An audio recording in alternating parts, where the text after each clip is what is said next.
সুপ্রিয় শ্রোতা, আমন্ত্রণ জানাচ্ছি গল্প পাঠের আসরে। আমি ওয়ারা করিম। শুরু করতে যাচ্ছি সুবোধ ঘোষের লেখা ছোট গল্প থির বিজুরি এর দ্বিতীয় ও শেষ পর্বটি। সঙ্গে থাকুন। অনেক ধন্যবাদ। 4 বছর আগে কেরানির বউ হয়ে যে নারী একটু গম্ভীর মুখ নিয়ে অথচ শান্তভাবে এসেছিল এই কলোনির টালিছাওয়া চালের ক্ষুদ্র গৃহে, আজ সেই নারী এ রাজ্যের যত চোখ বিস্ময়ে ধাঁধিয়ে দিয়ে সরকার অ্যান্ড সিনহার বড় সাহেবের পাশে রাজেশ্বরীর মতো বসে থাকে। চকচকে টুরারের ইঞ্জিনের গুরুগুঞ্জন ছাপিয়ে ওঠে চিত্রার মুখের কলকল ফোয়ারা হাসির কলনাদ। সরকার ভিলার ফটকে ইউক্যালিপটাসের ছায়া থেকে সোজা নীল পরেশনাথের পায়ের কাছে তোপচাঁচির লেক পর্যন্ত বিনায়কের টুরার চিত্রার মুখের মিষ্টি কলরব বুকে নিয়ে ছুটে যায় আর আসে। পিছনের সিটে বসে নিখিলও মাঝে মাঝে হেসে ওঠে। অফিসের নানা মুখে নানা খোশ গল্প মাঝে মাঝে ধিক্কারেও তিক্ত হয়ে ওঠে। মেয়েটার আর দোষ কি? এরকম বেকুবের হাতে পড়লে সব মেয়েই ওরকম হয়ে যায়। অফিসের মধ্যেই একজন মাদ্রাজি কেরানির সঙ্গে একজন বাঙালি কেরানির একদিন হাতাহাতি হয়ে গেল। মাদ্রাজি কেরানি বলেছিল, বাঙালিরাই এরকম হয়। এ ধরনের মাত্র একটা কথা সহ্য করতে না পেরে টেম্পোরারি মহিম সে মাদ্রাজির সঙ্গে সেদিন যে মারামারি কাণ্ড করে বসল, সেটা স্বচক্ষে দেখেও আর কারণটা বুঝতে পেরেও হেডক্লার্ক নিখিলের মনে কোনো উত্তাপ জাগেনি। কথাগুলি যেন কথাই নয়, একেবারে বাজে মিথ্যা ও কুৎসিত কতগুলি ছোট কল্পনার আক্রোশ, যত ছোট মনের পরিচয়। নিখিলে যখন এসব চায় তখন কে আর বাধা দেবে চিত্রার মতো মেয়েকে? চোখে যার বিদ্যুৎ খেলে, আর শাড়ি পরার ও বেনি বাঁধবার ভঙ্গিতে ফ্যাশন উথলে পড়ে। হরিনগর কলোনির সকলের চক্ষুতে ভর্ৎসনা জাগিয়ে দিয়েছে চিত্রা নামে এক নারীর এই ভয়ানক অভ্যুত্থান। কিন্তু কোনো তিক্ততা, বিরাগ ও ভর্ৎসনা নেই শুধু একজনের চোখে, চিত্রার স্বামী নিখিল রায়ের চোখে।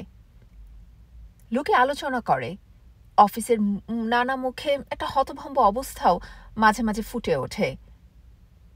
এরকম হয়ে গেল কেন নিখিল রায়? কোনো রকম প্রমোশন বা লিফটও তো পাচ্ছে না নিখিল। সরকার অ্যান্ড সিনহার 12 আনা প্রভু বিনায়ক সরকার যদি ইচ্ছা করেন তবে নিখিলকে এই অফিসের অন্তত সুপারিনটেন্ডেন্ট করে দিতে পারেন, কিন্তু সেরকম কিছুর আজ আভাসও তো পাওয়া যাচ্ছে না। তাই টেম্পোরারি মহিম বলে, সব দোষ ওই ভয়ঙ্কর বড় সাহেবটির। এইরকম কীর্তি করা ওর অভ্যেস আছে, অনেক করেছেন উনি, আপনারাই কোনো খবর রাখেন না। সত্যি কেউ খবর রাখেন না। টেম্পোরারি মহিম কোথা থেকে এত খবর জানল কে জানে। হয়তো একেবারে বাজে কথা। ছাঁটাইয়ের লিস্টের নাম চড়েছে বলে রাগের মাথায় যা তা বলছে মহিম। মহিম বলে, ওদের যে একটি ক্লাব আছে, আর সেই ক্লাবে কি হয় সেই খবর আপনারা কেউ জানেন না। তা ঠিক, কেউ জানে না ঠিকই, ক্লাব আছে এইটুকু সকলেই জানে। মহিম বলে, কারা সেখানে আসে তাও আপনারা কিছু জানেন না। আসে কত গাড়ি চড়া মানুষ, এইটুকু সকলেই জানে। পায়ে হাঁটা মানুষ সেখানে কখনো আসে না, আসতে পারে না, আসবার নিয়মও নেই। মহিম বলে, কতগুলো হোমরা চোমরা অফিসার আসে, আর আসে কতগুলো সাহেব, আর কতগুলো লেডি, আর পিপে পিপে মদ। থামো থামো মহিম, তুমি বড় বেশি রং চড়াচ্ছ। মহিম বলে, আমি সত্যি কথা বলছি কিনা সেটা নিখিলবাবুই জানেন। আমি নিজের কানে শুনেছি বড় সাহেব সেই ক্লাবে নিখিলবাবুকে সস্ত্রীক যাবার জন্য বলেছেন। হ্যাঁ? সকলে চমকে ওঠে আর বুঝতে পারে আসল দোষ তাহলে নিখিলেরই। কিন্তু যার জীবনের পরিণাম নিয়ে এত আলোচনা, সে চিত্রা রায়ের মন এইসব খুঁটিনাটির আর বিচারের অনেক উপরে চলে গিয়েছে। আজও তো ভুলে যায়নি চিত্রা সে একটা ঘটনার কথা। বিয়ের 5 মাস আগে দার্জিলিংয়ে বেড়াতে গিয়েছিল চিত্রা। জ্যাঠাইমার বোন জয়া মাসিমার সঙ্গে। লেবংয়ের মাঠে চিত্রাকে দেখতে পেয়ে অপলক চক্ষে তাকিয়েছিল কোন এক স্টেটের রাজকুমার। আর সত্যি এক ভদ্রমহিলা এসে জয়া মাসিমাকে ইংরেজি ভাষায় জিজ্ঞাসা করেছিলেন, ওই মেয়ের বাপ কোন স্টেটের চিফ? এই পৃথিবীর এক স্টেটের রাজকুমারী বলে মনে হয়েছিল যে মেয়েকে। সেই মেয়ের শাড়ি পরার স্টাইল দেখেই ভয় পেয়ে গেলেন জ্যাঠামশাই। সে মেয়ের মনের স্টাইলের কোনো খবর নিলেন না। খবর নিলে বুঝতে পারতেন জ্যাঠামশাই, চিত্রাকে এভাবে একজন যে সে লোকের হাতে ধরিয়ে দেওয়া কি ভয়ানক এক নিষ্ঠুরতা। সেই নিষ্ঠুরতাকে ক্ষমা করতে পারেনি চিত্রা। সেই চক্রান্তের দান নিখিল রায় নামে এই ভদ্রলোকটিকে জীবনে আপন বলে মনে মনে গ্রহণ করতে পারেনি চিত্রা। আর এই জন্য মনে কোনো দুঃখ নেই চিত্রার। দেখে আরও সুখী হয়েছে চিত্রা। এই ভদ্রলোকের মনেও কোনো দুঃখ নেই। চিত্রার ডাক দেওয়া মাত্র কাছে এসে দাঁড়ায়, বলা মাত্র চলে যায়। আর আসতে বললেই সঙ্গে আসে নিখিল। স্বামী নামে পরিচিত এই মানুষটিকে একদিনের জন্য একটি রূঢ় কথা বলতে হয়নি চিত্রার। ভদ্রলোকে সে সুযোগ দেননি চিত্রাকে। নিখিল যেন চিত্রার নীরব চিন্তার বেদনাগুলিকেও শুনতে পায়, এমনই প্রখর তার কান। ভোরে টালি ছাওয়া চালের ক্ষুদ্রকায়ী বাড়ির ভিতর বারান্দায় চেয়ারের উপর বসে আর সামনের ছোট টেবিলের উপর এক পেয়ালা চা রেখে যখন চুপ করে বসে থাকে চিত্রা, তখন যেন ঘরের ভিতর থেকেও চিত্রার চোখ দুটোকে দেখতে পায় নিখিল। চিত্রার চোখ দুটো যেন উদাস হয়ে কুয়োতলার পেয়ারা গাছটার ছায়ার দিকে তাকিয়ে আছে। ঘরের ভিতর থেকে বের হয়ে এসে দেখতেও পায় নিখিল। তার ধারণা মিথ্যা নয়। চিত্রার চা জুড়িয়ে যাচ্ছে, কিন্তু চায়ের কাপের দিকে চোখ নেই চিত্রার। অন্যমনা হয়ে কি যেন ভাবছে চিত্রা। নিখিল তার নিজের হাতের চায়ের কাপে চুমুক দিতে পারে না। তোমার চা যে ঠান্ডা হয়ে যাচ্ছে। নিখিলের কথায় চিত্রার স্তব্ধ হাতটা শুধু চমক ভাঙে। চায়ের কাপ হাতে তুলে নেয় চিত্রা। কিন্তু একজন মানুষ যে হঠাৎ এসে চা খাওয়ার কথা স্মরণ করিয়ে দিল, সেটা চিত্রা বুঝতেও পারে কিনা সন্দেহ। নিখিলের মুখের দিকে তাকায় না চিত্রা। একটা কথা বলবার জন্য কোনো সাড়া জাগে না চিত্রার দুই ঠোঁটে। রক্ত গোলাপের আভা দিয়ে আঁকা দুটি ঠোঁট। একদিন মাঝরাতে নিজের ছোট ঘর থেকে ব্যস্তভাবে চিত্রার ঘরে ঢোকে নিখিল। ঘুমিয়ে আছে চিত্রা, কিন্তু যেন একটা দুঃখের স্বপ্ন দেখে বিড়বিড় করছে চিত্রা। অস্পষ্ট সে স্বপ্নাতুর ভাষার মধ্যে যেন অভিমানের মতো একটা বেদনা বিড়বিড় করে। পাখা হাতে নিয়ে ঘুমন্ত চিত্রার মাথায় কিছুক্ষণ বাতাস দিয়ে চলে যায় নিখিল। পরদিন কথায় কথায় নিখিল তার মনের উদ্বেগ প্রকাশ না করে পারে না। কাল ঘুমের মধ্যে তুমি বড় কষ্ট পেয়েছ। চুপ করে থাকে চিত্রা, কোনো উত্তর দেয় না। আর নিখিলের মুখে এই ধরনের কথাগুলি শুনতে ভালোও লাগে না। বোধহয় স্বপ্নের কথাগুলি মনে পড়ে যায়, তাই যেন ঘুমের মধ্যে বড় স্পষ্ট করে দেখতে পায় চিত্রা নিজেকে আর নিজের মনটাকেও। শাড়িতে আর বেনিতে স্টাইল আছে, মনের শখ সাধ আর কল্পনাগুলির মধ্যেও স্টাইল আছে। কিন্তু এই স্টাইলগুলি কি তার জীবনের একমাত্র কাম্য ছিল? না বোধহয়। ঘুমের মধ্যে নিজের পুরনো মনটাকে যেন দেখতে পায় চিত্রা, আর বুঝতে পারে মনের মতো স্বামীর গর্বে গরবিনী হবার একটা আকাঙ্ক্ষা শুধু আঁকা আছে সেই মনে। সে আকাঙ্ক্ষারে বেদনা বিড়বিড় করে তার পাঁজরের আড়ালে এক কোণে। নিখিলের কথা শুনে চুপ করে থাকে চিত্রা। বলতে ইচ্ছা করলেও বলে না, আমার স্বপ্নের খোঁজ নেবার জন্য তোমার আবার এত গরজ কেন? স্বামীর পরিচয় চিত্রার জীবনে কোনো গর্ব আনেনি, আনবেও না কোনোদিন। তার জীবনের এই শূন্যতা একটা চিরকালের শ্মশানের মতো মনের মধ্যে জ্বলত, যদি বিনায়ক সরকারের সঙ্গে দেখা না হতো একদিন এক গানের সভায়। চিত্রা জানে ভাগ্য তাকে অন্তত এইটুকু কৃপা করেছে, অন্তত এইটুকু গর্ব এনে দিয়েছে চিত্রার মনে। বিনায়কের মতো মানুষও দুঃখ পায় মনে মনে, চিত্রার মতো মেয়েকে জীবনের সঙ্গিনী করতে পারেনি বলে। গর্ব তো বটেই। মৃদুলা সরকারের মতো লেডি, যার স্ত্রী, সেই বিনায়কও আজ চিত্রাকে পাশে নিয়ে ইউক্যালিপটাসের ছায়ায় দাঁড়াতে পারলে সুখী হয়ে যায়। হরিনগর কলোনিতে এসে 4 বছরের মধ্যেই চিত্রার চোখের বিদ্যুৎ জয়ী হয়েছে। যে মানুষকে দেখে হাজার মানুষ প্রতিদিন সেলাম, আদাব ও নমস্তে জানায়, যে মানুষের মুখের দিকে অনেক লেডি মুগ্ধ হয়ে তাকিয়ে থাকে, যে মানুষের সঙ্গে সস্ত্রীক অন্তরঙ্গ হবার জন্যে অনেক কন্ট্রাক্টর অনেক চেষ্টা করে, সেই মানুষ, সে বিনায়ক সরকার শুধু বলে, এইবার শুধু তুমি আর আমি চিত্রা, আর কেউ নয়। মাঝে মাঝে এই আলো আর ধোঁয়ার ভিড় থেকে একটু দূরে সরে গিয়ে শালবনের কিনারায় ছোট্ট একটি জলস্রোতের কাছে, হ্যাঁ তাই হবে। তাই বিনায়কের চিঠির উত্তর দিয়েছে চিত্রা।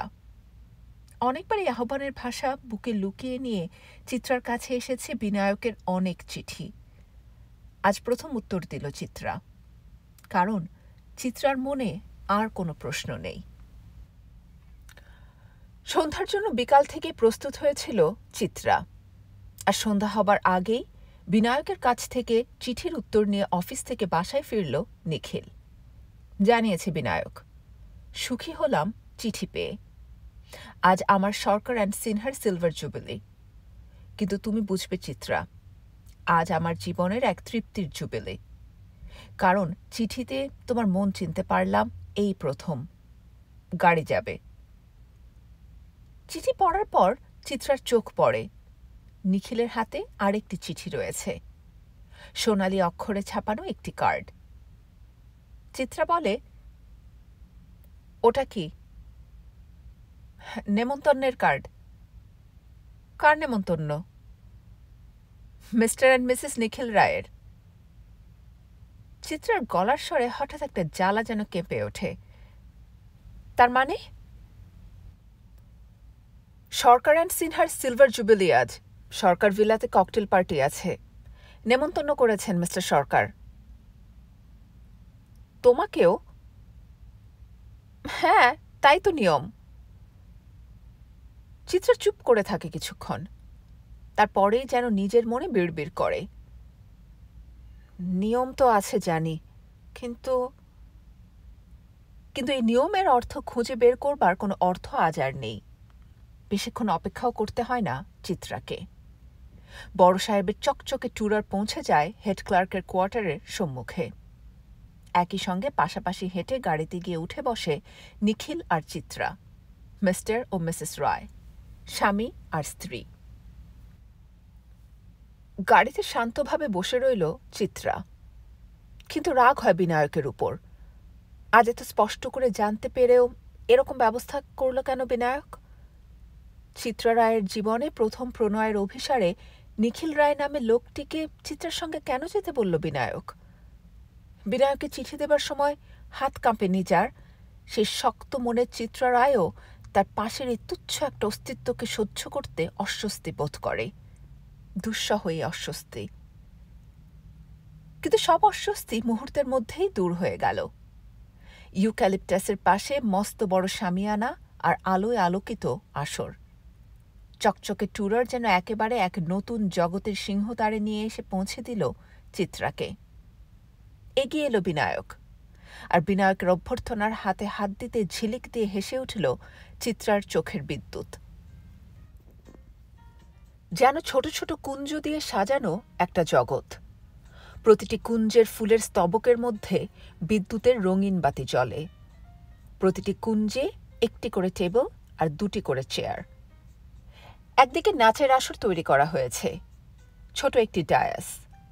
তার দুপাশে বসে জ্যাজ বাজায় কলকাতার বিলিতি হোটেল থেকে ভাড়া করে আনা গোয়ানিজ বাদকের দল। বিনায়ক সরকার তার হাসি ভরা মুখ চিত্রার কানের কাছে এনে তার জীবনের পরম তৃপ্তির সিলভার জুবিলির অর্থ বুঝিয়ে দেয়। আজ এই উৎসবের এক কোণে এক টেবিলের পাশে শুধু তুমি আর আমি। আজ পৃথিবী জানবে তুমি আমার আপনজন হয়ে গিয়েছ চিত্রা। চিত্রার হাসিতে বিদ্যুৎ খেলে যায়। তাই বলো, আমি ভুল বুঝে তোমার উপর রাগ করছিলাম। বিনায়ক হাসে। আমাকে এখনো ভুল বুঝবে তুমি? না, আর কখনো না। জ্যাজ বাজে মত্ত হয়। গেলাসে গেলাসে শেরি আর উইস্কির পেগ ট্রের উপর সাজিয়ে নিয়ে ছোটাছুটি করে বয় আর বাটলার। সরকার অ্যান্ড সিনহার সিলভার জুবিলির মদিরতা বিহবল ও উচ্ছল হয়ে ওঠে। গেলাস হাতে নিয়েই কোনো সজ্জন উঠে দাঁড়ান আর টলতে টলতে আরেক টেবিলের কাছে গিয়ে দাঁড়ান। ওয়েলকাম জানিয়ে সে টেবিলের সজ্জন চেয়ার ছেড়ে উঠে দাঁড়ান, আর সেই চেয়ারের লেডি খিলখিল করে হেসে ওঠেন। জ্যাজ বাজে আরও প্রমত্ত হয়। অভ্যাগত লেডিদের সেরিসিক্ত ওষ্ঠে লিপস্টিকের রঙও লাস্যে তরল হয়ে ওঠে। এক একটি টেবিলে বিহবল যুগল মূর্তি। মিসেস ফোরতুঞ্জির টেবিলের কাছে এসে বসেন মিস্টার চৌধুরী। মিসেস চৌধুরী এই টেবিল আর সেই টেবিলের এক এক দম্পতির সঙ্গে হাস্যালাপ বিনিময় করতে করতে শেষে গিয়ে বসেন মিস্টার পাত্রের পাশের শূন্য চেয়ারে। দেখা যায় আসরের ওই দিকে মিস্টার চ্যাটার্জির সঙ্গে আলাপ করছেন মিসেস পাত্র। আর চিত্রা বসে থাকে আসরের প্রায় মাঝখানে নীল আলোকের এক স্তবকের নিচে একটি টেবিলের কোলের কাছে, বিনায়ক সরকারের পাশে। এই নতুন জগতের ভিড়ের মধ্যে কোথায় হারিয়ে গেল চিত্ররায়ের স্বামী নিখিল রায়? জানে চিত্রা, দেখতেও চায় না চিত্রা। আজ তার এই জীবান্তরের শুভক্ষণে পিছনের কোনো মিথ্যা ছায়ার বাধাও আর রাখতে দিতে চায় না চিত্রা। পৃথিবীর সব চক্ষুর সম্মুখে বিনায়কের পাশে বসে চিত্রা আজ অকুণ্ঠ চিত্তে জানিয়ে দিতে চায় সে আজ বিনায়কের জীবনের সবচেয়ে নিকটের আপনজন। পরিশ্রান্ত জ্যাজ থামে কিছুক্ষণের জন্যে। তারপরেই শোনা যায় সারা আসর যেন সম্মিলিত কণ্ঠে হুররে জানিয়ে অভ্যর্থনা করছে এক অতি মাননীয়া আগন্তককে। বিনায়কের কানের কাছে মুখ এগিয়ে দিয়ে চিত্রা জিজ্ঞাসা করে, ইনি কে? বিনায়ক হাসে। মৃদুলা। চমকে ওঠে চিত্রা। মৃদুলারও কি এখানে আসবার কথা ছিল? বিনায়ক বলে, ছিল বইকি। আমাকে তো বলনি যে মৃদুলা আসবে এখানে। এর মধ্যে বলবার কি আছে, এটা তো সাধারণ নিয়ম। এই টেবিল থেকে ও টেবিল, তারপর আরেক টেবিল। সেরিতে উৎফুল্ল এক একটি মুখের আনন্দধ্বনিকে যেন বিনম্র ভঙ্গিতে ছুঁয়ে ছুঁয়ে আপ্যায়িত করে ঘুরতে থাকেন মৃদুলা সরকার। বিরাট একটা জড়োয়া নেকলেস মৃদুলার গলা জড়িয়ে রয়েছে। ব্রোকেডের একটা স্কার্ফ এলোমেলো হয়ে লুটিয়ে রয়েছে মৃদুলার কাঁধের আর পিঠের উপর। পা টলছে মৃদুলা সরকারের। মৃদুলার এত জমকালো করে সাজানো চেহারাটা কেমন যেন আলুথালু আর উদ্ভ্রান্ত। শুধু এক জোড়া ডাগর চক্ষু এদিক ওদিক তাকায়, মাঝে মাঝে কটকট করে হেসে ওঠে। নিজের কানে শুনতে পায় চিত্রা। তার কাছের টেবিলের এক অতিথি তার পার্শ্ববর্তিনীকে বলছে, মৃদুলা সরকার আজ সকাল থেকে সেরিতে ভাসছেন বলে মনে হচ্ছে। চিত্রা তাকায় বিনায়কের মুখের দিকে। মৃদুলার কি হয়েছে বলো তো, ওরকম করছে কেন?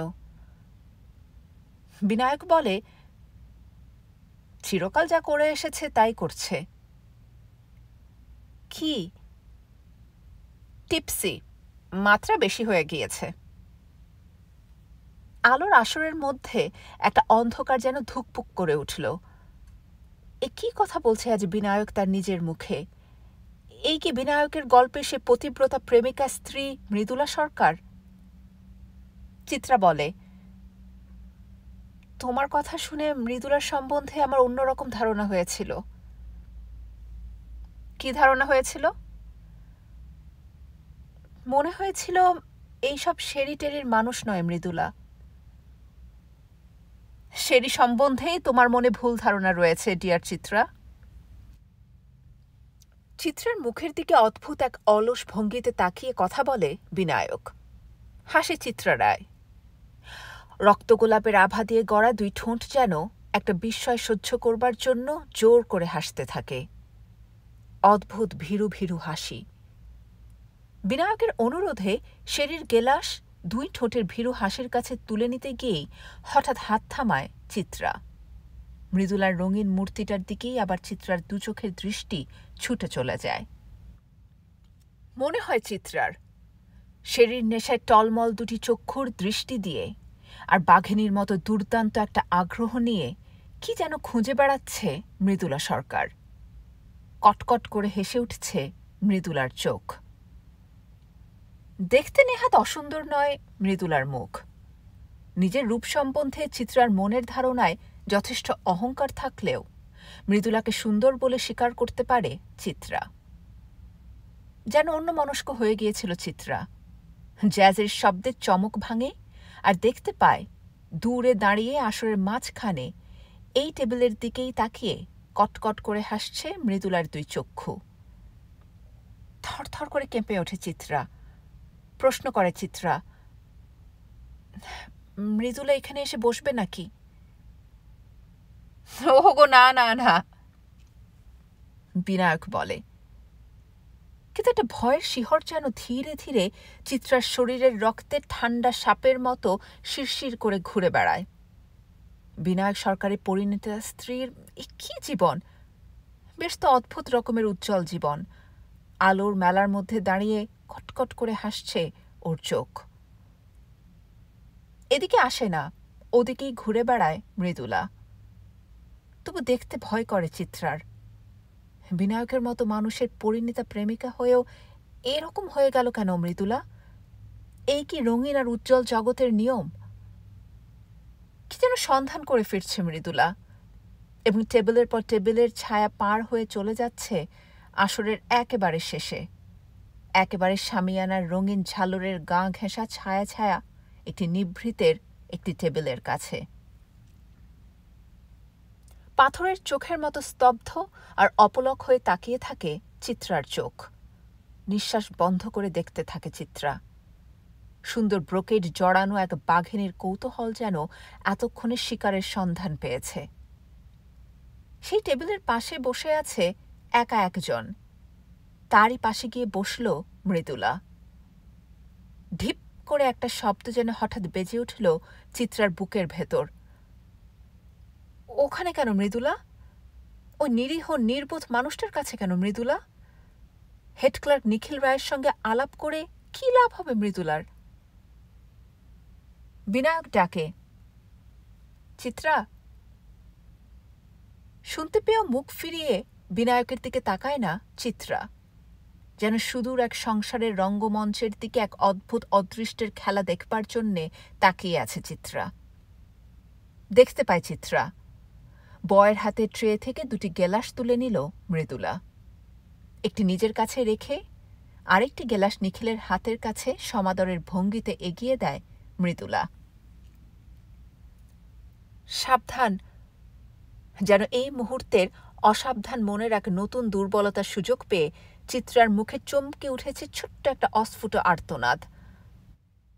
বিনায়ক বলে, তুমি এদিকে ঘুরে বসো চিত্রা। জ্যাজ বাজে মত্ত হয়ে নাচের আসরে 10 জোড়া মূর্তি দুলে দুলে পা ফেলে। কিন্তু চিত্রার মনের চাঞ্চল্য যেন হঠাৎ মূর্ছিত হয়ে পড়েছে। কোনো ভাষার বাজনার স্বর কানে আসছে না চিত্রার। মনে হয় শুধু আসরের শেষ দিকে শামিয়ানার ঝালরের কাছে একটা শিশুর অসহায় বুক একা দেখতে পেয়ে এক বাঘিনীকে সম্মুখ বসেছে লুব্ধ হয়ে। শেরির নেশায় তৃপ্ত হয়নি মৃদুলা, আরো কিছু খুঁজছে মৃদুলা। No light, 1 minute! কি যেন চেঁচিয়ে ফুর্তির মাথায় হাঁক দিল। সঙ্গে সঙ্গে আসরের সব আলো যেন একটি ফুৎকারে নিভে গেল। এ কি! সেই মুহূর্তে চিৎকার করে উঠে দাঁড়ায় চিত্রা। হঠাৎ ভীত একটা পাখির আর্তনাদের মতো করুণ চিত্রার গলার সেই শব্দ। হঠাৎ অন্ধকার যেন চিত্রার বুকের উপর তীক্ষ্ণ একটা ছুরির আঘাতের মতো লাফিয়ে পড়েছে। রঙিন ব্রোকেডে জড়ানো এক ভয়ঙ্কর ঈর্ষেরিসিক্ত ঠোঁট এবার হিংস্র হয়ে কোন সর্বনাশ করে দেয় কে জানে। চেয়ার থেকে উঠে যেন এই অন্ধকারের মধ্যেই দূরের সেই টেবিলের দিকে ছুটে যাবার জন্যে ছটফট করে চিত্রা। বিনায়ক হেসে ওঠে, আহ, বসো চিত্রা। পথ না পেয়ে আর যেতে না পেরে অন্ধকারের মধ্যে থমকে দাঁড়িয়ে আসরের শেষ প্রান্তের দিকে অপলক চোখে তাকিয়ে থাকে চিত্রা। হঠাৎ চমকে ওঠে চিত্রা। ঝন করে আর্তনাদ করে সশব্দে একটা কাচের গেলাস যেন চূর্ণ হলো কোথাও। ফুরিয়েছে 1 মিনিট। দপ করে জ্বলে ওঠে আলো। এই কয়েকটি মুহূর্তের অন্ধকারের আসরের মধ্যে যেন একটা নাটক চমকে উঠেছিল। তারই চিহ্ন দেখা যায় আসরের 2 জায়গায়। আসরের সব মানুষ আশ্চর্য হয়ে আর ভুরু কুঁচকে বুঝতে চেষ্টা করে ব্যাপার কি। এদিকে ভীত উদ্ভ্রান্ত দুটো চক্ষু নিয়ে বিনায়কের টেবিলের কাছে চিত্রা রায় পাথরের মূর্তির মতো দাঁড়িয়ে আছে আর তাকিয়ে আছে আসরের শেষ প্রান্তের একটা টেবিলের দিকে। আর ওদিকে শেষ প্রান্তের টেবিলের কাছে একটি চেয়ার থেকে যেন হঠাৎ এক রূঢ় আঘাতে উল্টে পড়ে গিয়েছে মৃদুলা সরকার। মৃদুলারই গেলাস হাত থেকে ছুটে গিয়ে দূরে পড়েছে আর চূর্ণ হয়ে গিয়েছে। তাকিয়ে থাকে চিত্রা রায়ের পাথরের মতো স্তব্ধ দুটি চক্ষু। তারপর ধীরে ধীরে বিচিত্র এক হাসির জ্যোৎস্না যেন ফুটে উঠতে থাকে সেই চক্ষুতে। আসলে সব চক্ষু তাকিয়ে দেখে সত্যি এক গরবিনী রাজেশ্বরীর মতো ভঙ্গি নিয়ে দাঁড়িয়ে আছে এক নারী। হ্যাঁ, গর্ব ছাড়া আর কি। বাঘিনীর আগ্রহ অন্ধকারের সুযোগে মত্ত হয়ে ছুঁতে গিয়েছিল চিত্রা রায়ের স্বামীকে। ভুল করেছে মৃদুলা, বুঝতে পারেনি মৃদুলা। চিত্রা রায়ের স্বামী বড় কঠিন স্বামী। বিনায়ক ডাকে, দাঁড়িয়ে আছো কেন? বসো চিত্রা। হ্যাঁ, বসছি। হেসে হেসে বিনায়কের আহ্বানে সাড়া দেয় চিত্রা। যেন চিত্রার বুকের ভেতর থেকে অদ্ভুত একটা বিদ্রুপ হাসির ঝর্ণা হয়ে ঝরে পড়ছে, থামতে চায় না। এই অন্ধকারে ভরা কয়েকটি মুহূর্তের মধ্যে নতুন কোন গর্ব পেয়ে গেল চিত্রা, যার জন্য এমন করে বিনায়কের দিকে করুণার চক্ষে তাকিয়ে স্বচ্ছন্দে অবাধে নিঃসংকোচে আর মুখর হয়ে হেসে চলেছে চিত্রা। বোধহয় চিত্রাই তখনও বুঝতে পারেনি যে তার জীবনের সকল ক্ষোভের গভীরে লুকানো সে বেদনার বিদ্যুৎ আজ জ্বালা হারিয়ে একেবারে স্থির হয়ে গিয়েছে। আবার জ্যাজ বাজে মত্ত হয়ে নাচের আসরে জোড়া নৃত্যপর মূর্তির ছায়া দোলে। চুপ করে নিজের বুকের ভেতরের অদ্ভুত এক প্রসন্নতার ভারে অলস ও স্নিগ্ধ হয়ে চেয়ারের উপর বসে থাকে চিত্রা। আবার নো লাইট, নিভে গেল সব আলোক। স্থির হয়ে শক্ত হয়ে চুপ করে বসে থাকে চিত্রা। পর মুহূর্তে চমকে ওঠে। শেরির গন্ধ মাখানো একটা নিঃশ্বাসের সরীসৃপ যেন চিত্রার মুখের কাছে এগিয়ে আসছে। ঝন, সঙ্গে সঙ্গে একটা কাচের গেলাস চূর্ণ হয়ে যায় অন্ধকারে। একটি চেয়ার উল্টে পড়ে যায়। অন্ধকারের স্পর্ধাকেই 2 হাতের ঘৃণা কঠিন একটি ধাক্কায় ধূলিসাৎ করে দেয় চিত্রা রায়। চেয়ার ছেড়ে উঠে দাঁড়ায়। থরথর করে কাঁপতে থাকে চিত্রার দেহ, যেন তার দুঃস্বপ্নমুক্ত জীবনটা গর্বের আবেশে কাঁপছে। দপ করে জ্বলে ওঠে আলো। সারা আসরের চক্ষু দেখতে পায় বিনায়ক সরকার চেয়ার থেকে উল্টে পড়ে গিয়েছেন আর তাঁরই হাতের গেলাস ছিটকে পড়ে চূর্ণ হয়েছে।